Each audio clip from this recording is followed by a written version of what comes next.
salut à tous, j'espère que vous allez bien. Alors j'aurais une petite question pour vous. Est-ce que vous vous rappelez de ce vieux héros légendaire qui prend potentiellement la poussière dans votre inventaire, dans votre stockage, en attendant une hypothétique retraite?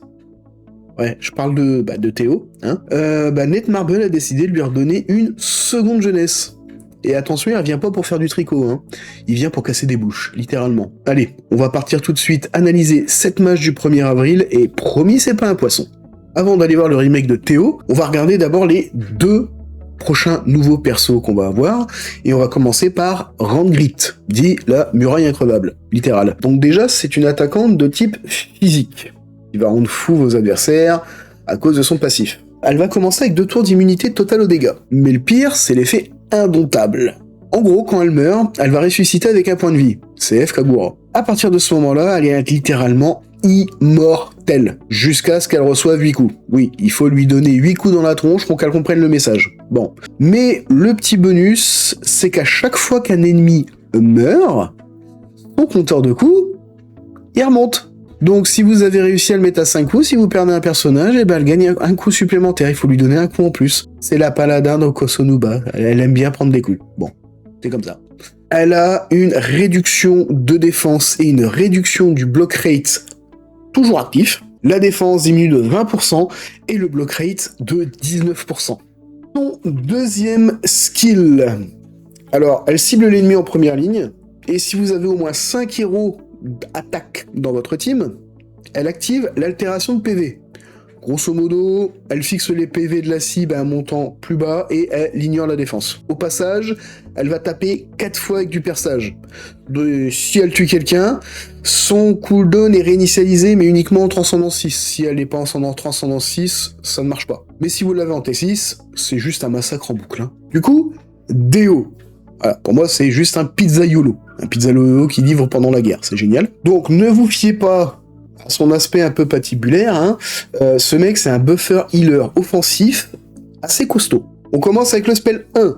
Donc, c'est un buff de groupe massif. Voilà. Qui va augmenter les dégâts critiques de 40% et 49% si vous l'améliorez. Donc, quasiment 50% de buff dégâts critiques pour tous les alliés pendant 3 tours. En Transcendance 2, il va réduire aussi l'attaque de 3 ennemis de 30%. On passe au deuxième skill. Et c'est là où il va commencer à lancer ses pizzas. Il va taper 3 ennemis, faire des dégâts bonus si c'est un coup critique, et soigner toute l'équipe à hauteur de 55% de son attaque physique. Donc, il tape, il soigne, il livre à domicile. Qu'est-ce qu'on doit demander de plus? Bon. Peut-être un passif, hein, un bon passif. Eh ben lui, il va rendre toute l'équipe immunisée au silence. Plutôt pas mal parce que bon, c'est chiant de se faire bloquer à cause par un debuff relou, c'est relou. Bah grâce à lui, il n'y a plus de blocage.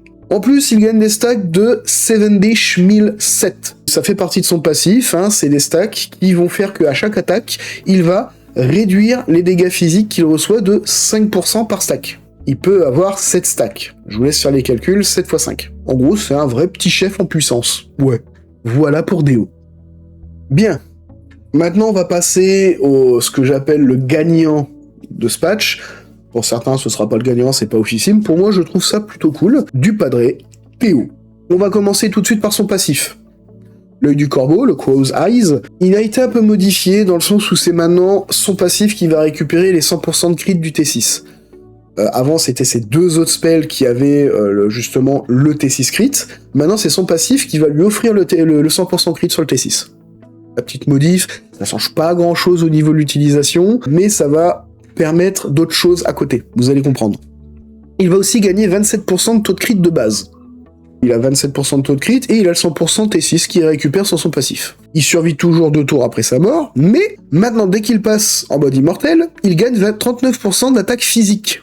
Il réinitialise toujours ses cooldowns en Trans 2, donc c'est le moment où il va faire un peu plus de dégâts, le moment où il va vraiment s'énerver un peu et ton adversaire va commencer à se dire « Oups, va falloir que j'enlève son immortalité rapidement ». La mécanique qui se cool qui vient, donc le passif entre guillemets caché sans l'être, c'est que s'il fait tomber 4 ennemis au combat, Théo lancera automatiquement sa compétence Corvus Eclipse, celui-là, qui réduit de 2 tours.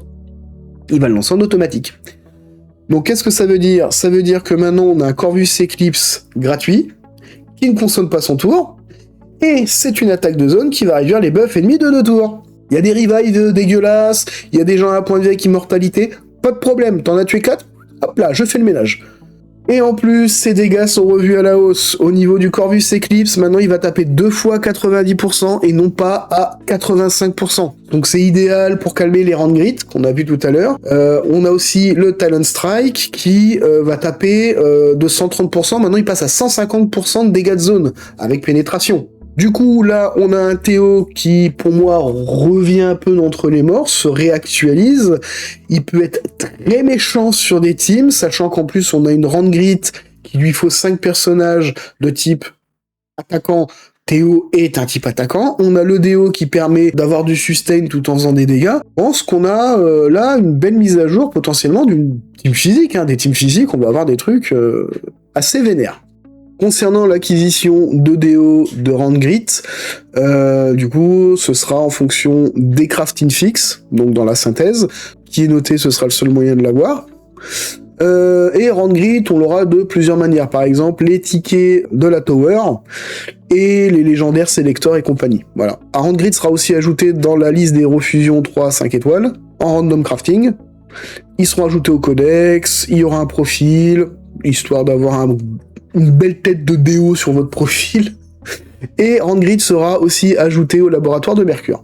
On aura aussi l'apparition de 3 nouveaux skins. Un pour Ryan, un pour Rachel, un pour Elysia. Donc là, c'est Ryan enfant, prêt à faire plein de bêtises sur le terrain. On a aussi Rachel toute mimi. Et le 3e skin qui sera gratuit, lui, c'est Elysia, que je trouve juste incroyable, magnifique.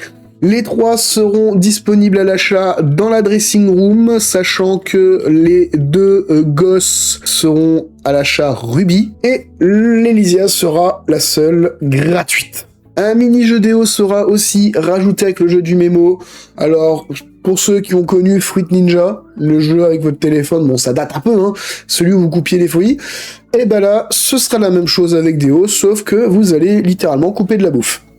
Donc ce sera à peu près la même chose, voilà, 500 points, vous avez une roulette coin, etc., etc. Voilà, il y a pas mal de petites choses comme ça qui ont été rajoutées avec Déo. C'est très sympathique, on prend. Il y a aussi une petite modification au niveau d'un spell.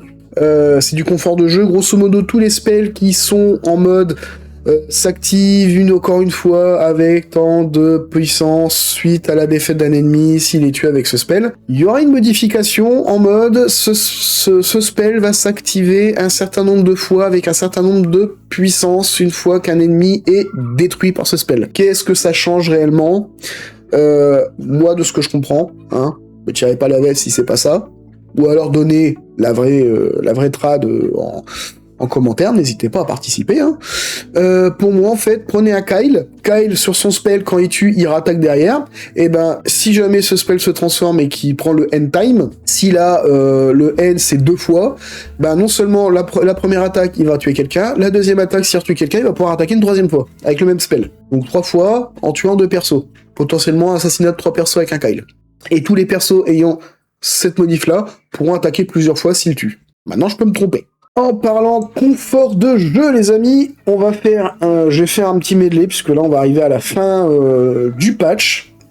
Donc, je vais vous faire un petit medley de ce qui va arriver. De mémoire, à partir du 30 avril, la RTA, les restrictions de temps pour le matchmaking global vont sauter. Donc, on va pouvoir affronter le monde entier sans limite.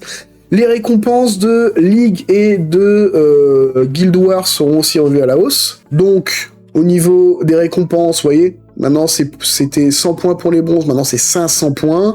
Pour les silvers, c'était 90, 400 points. Ça augmente comme ça pour tout. Voilà. On aura une wishlist de fusion. Et oui, quand vous fusionnez, c'est un peu aléatoire. Maintenant, il y aura une wishlist. Et vous pourrez choisir vos anciens héros, donc Melia, Gélédus, en wishlist lors des fusions. Et il y aura aussi un système de pity, donc 4 de summon, qui sera aussi ajouté pour sécuriser les drops. Au niveau des buffs, on attend quand même un buff de Aquila, donc peut-être un retour de la team Def, et révision des buffs pour les anciens héros, qui sont peu joués, comme Faille. Au niveau social, donc pour les chats, le chat va prendre des couleurs. Eh oui, par exemple, les chefs de guilde auront des marques et des emojis exclusifs pour se faire un peu plus respecter. À partir du 11 juin, la RTA entre amis ou joueurs spécifiques arrivera. Donc ce sera idéal pour organiser nos propres tournois. Pour ceux qui connaissent, la Sun Cup revient sur Seventh Night.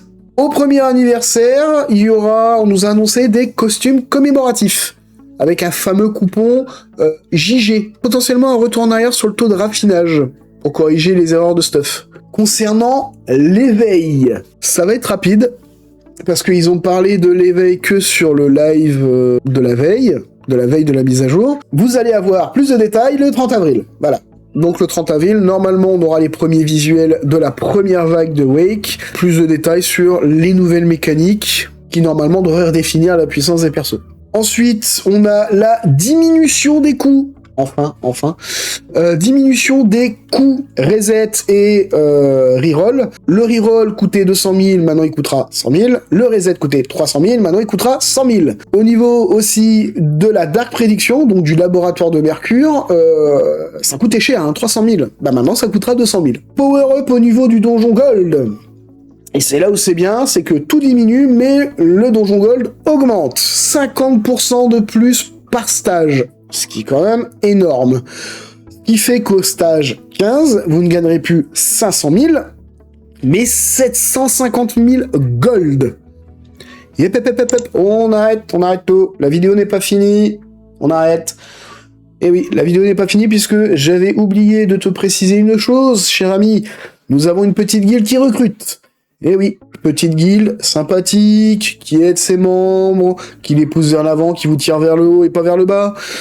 Ambiance chill, pas de soucis, on vérifie rien, on veut juste s'amuser et rire ensemble. Voilà, tout en jouant et en s'améliorant. Donc si jamais ça t'intéresse, n'hésite pas à rejoindre, le nom est sur ce que tu es en train de voir sur ton écran actuellement. Allez, à la prochaine et à très vite en guilde. Ciao! Voilà, on a fait le tour du patch du 1er avril. Au niveau des stockages, pour tout ce qui est accessoires, on va passer de 100 slots à 200 slots. Forcément, en payant des rubis. Et pareil, le stockage de Gold Max, qui est bloqué à 1 billion. Maintenant, la limite atteint les 2 billions. On a fini avec le patch cette fois-ci. J'espère que cette vidéo vous aura plu. N'hésitez pas à le faire savoir en mettant un petit pouce, un petit commentaire. À la prochaine pour une nouvelle vidéo sur Seven Night Rebirth. Allez, ciao!